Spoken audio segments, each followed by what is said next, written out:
So we've got a Whirlpool. It's one of the older styles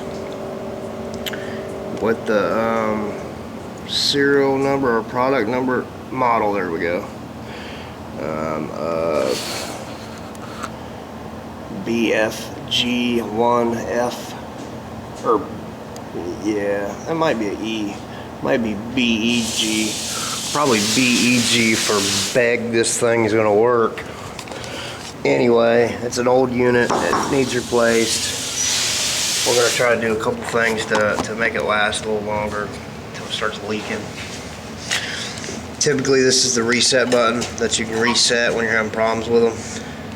If you have it to where it keeps cutting out, there's things that you should do so that you can keep these hooked up, like clean the arrestor on the bottom.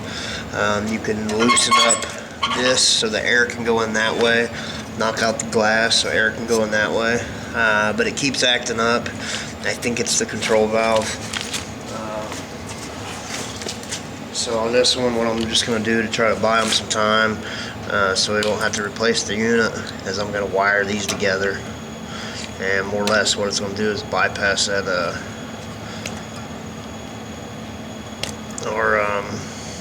limit switch or temperature switch, whatever that piece is.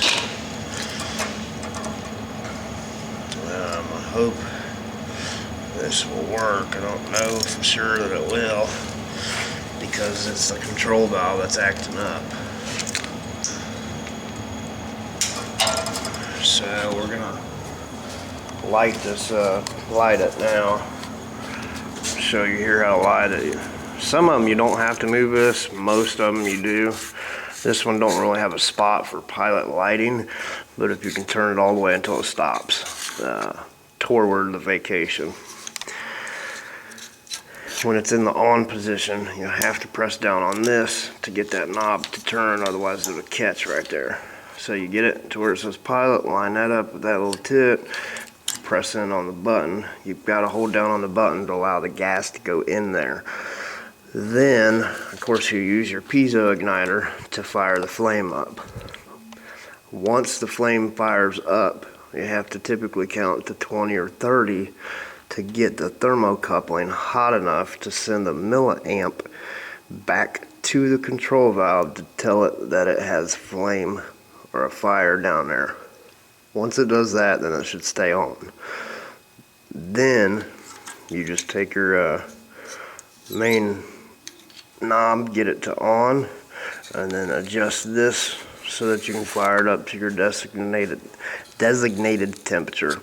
That should be about 120 degrees. Each letter you go up should be about 10 more degrees. So again, all we did this time is wire those wires together to bypass that little relay or limit switch or whatever they are.